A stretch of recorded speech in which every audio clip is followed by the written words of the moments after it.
Assalamualaikum warahmatullahi wabarakatuh. Halo semua, perkenalkan nama saya Novita Olivia. Saya dari Fakultas Ilmu Komunikasi Universitas Esa Unggul Kebonjeruk, Jakarta. Dalam kesempatan kali ini, saya akan membuat video tugas bahasa Indonesia. Video ini tentang keterampilan berbicara dalam konteks formal dengan memperhatikan pilihan kata, ketepatan ucapan, nada, dan tekanan, dan memiliki durasi 10-15 menit. Dalam tugas ini, saya akan membahas tentang modul sesi 5 yang berisi tentang keterampilan membaca. Mari kita simak video selanjutnya. Adalah keterampilan membaca. Dalam pembelajaran bahasa, salah satu keterampilan yang harus dikuasai siswa adalah keterampilan berbicara. Keterampilan berbicara menempati kedudukan yang paling penting, karena merupakan ciri kemampuan komunikatif siswa. Salah satu indikator keberhasilan siswa belajar adalah kemampuannya mengungkapkan gagasannya secara lisan di dalam kelas dalam satu lingkup mata pelajaran. Menurut Syah, keterampilan adalah kemampuan melakukan pola-pola tingkah laku yang kompleks dan tersusun rapi, secara mulus dan sesuai dengan keadaan untuk mencapai hasil tertentu. Menurut Tagiran, berbicara adalah kemampuan mengucapkan bunyi-bunyi artikulasi atas kata-kata untuk mengekspresikan, menyatakan, serta menyampaikan pikiran, gagasan, dan perasaan. Sedangkan sebagai bentuk atas wujudnya berbicara, disebut sebagai alat untuk mengkomunikasikan gagasan-gagasan yang disusun serta dikembangkan sesuai dengan kebutuhan-kebutuhan sang pendengar atau penyimak. Sedangkan Mulgrave mengemukakan pendapat bahwa berbicara adalah kemampuan mengucapkan bunyi-bunyi bahasa atau kata-kata untuk mengekspresikan pikiran. Ya. Dikatakan bahwa berbicara merupakan bentuk perilaku manusia yang memanfaatkan faktor fisik, psikis, neurologis, semantik, dan linguistik secara ekstensif sehingga dapat dianggap sebagai alat yang sangat penting untuk melakukan kontrol sosial. Jadi, pada hakikatnya, berbicara merupakan ungkapan pikiran dan perasaan seseorang dalam bentuk bunyi-bunyi bahasa.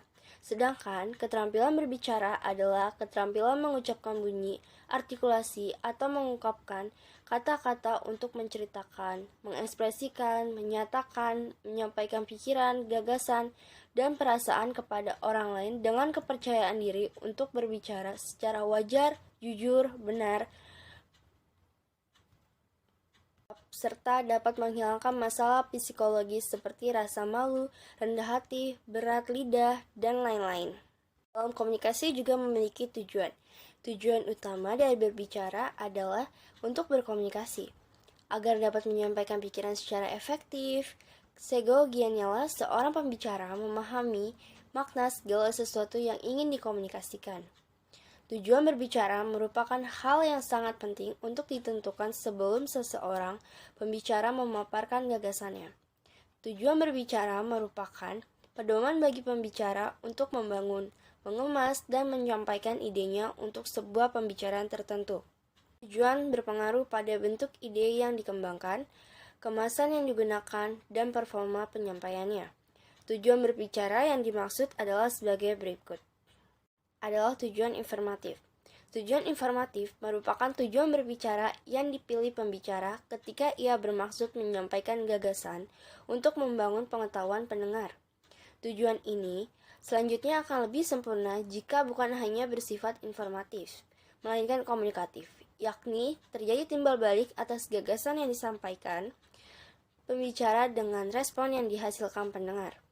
Tujuan berbicara jenis ini merupakan tujuan yang paling dominan dilakukan dalam kehidupan sehari-hari, seperti menerangkan sesuatu, menjelaskan proses, konsep, dan kata, mendeskripsikan benda, dan berbagai kegiatan informasi lainnya. Tujuan rekreatif. Tujuan rekreatif merupakan tujuan berbicara untuk memberikan kesan menyenangkan bagi diri pembicara dan pendengar. Jenis tujuan ini adalah untuk menghibur pendengar sehingga pendengar menjadi merasa terhibur oleh adanya pembicara. Pembicaraan semacam ini biasanya bentukan lawakan, guyonan, dan candaan. Namun demikian, bergosip juga merupakan salah satu bentuk pembicaraan yang bertujuan untuk hiburan, dengan syarat tidak dilakukan dengan tendensi penghinaan, penghakiman, dan berbagai bentuk penekanan psikologis serius yang lain. Ada tujuan persuasif.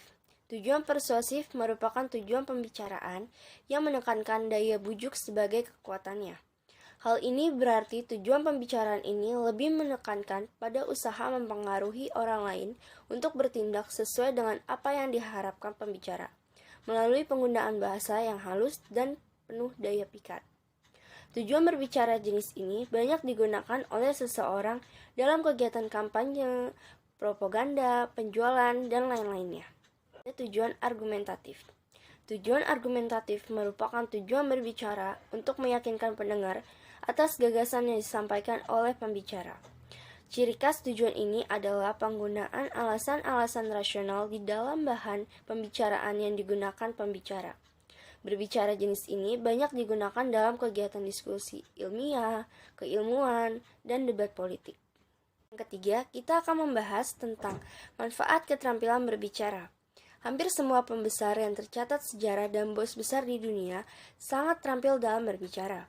Contohnya Presiden pertama Indonesia, yaitu Soekarno. Sebab berbicara adalah salah satu penyampaian gagasan dan menjadi sarana berbagi pengetahuan antara kelompok dan individu yang efektif. Manfaat keterampilan berbicara adalah sebagai berikut. Yang pertama adalah komunikasi dengan antar individu dan kelompok menjadi lebih efektif. Yang kedua, melancarkan pertukaran informasi. Yang ketiga, menambah kepercayaan diri. Yang keempat, menambah karisma dan wibawa. Yang kelima, salah satu faktor mempermudah memperoleh pekerjaan. Yang keenam, menambah level dalam diri. Serta yang ketujuh, bisa mendapat kepercayaan dari masyarakat. Kita akan membahas tentang manfaat berbicara. Manfaat berbicara menurut saya adalah sebagai berikut. Yang pertama adalah meningkatkan profesionalisme. Sebagai seorang karyawan atau pimpinan, keterampilan berbicara merupakan salah satu kemampuan yang harus Anda kuasai. Dengan kemampuan berbicara yang Anda miliki, akan semakin meningkatkan profesionalisme kerja Anda. Meningkatkan kemampuan dan kualitas diri. Secara tidak langsung, kemampuan berbicara akan mengasah kemampuan diri, yang pada akhirnya dapat meningkatkan kualitas diri Anda. Yang ketiga, memperluas jaringan. Kemampuan berkomunikasi dengan baik atau keterampilan berbicara yang Anda miliki dapat memperbanyak teman, kenalan, rekan bisnis yang bisa memperluas jaringan Anda. Keempat, meningkatkan rasa percaya diri. Percaya atau tidak, jika Anda terbiasa berbicara di depan umum dan selalu sukses saat melakukannya, rasa percaya diri Anda secara otomatis juga akan semakin meningkat.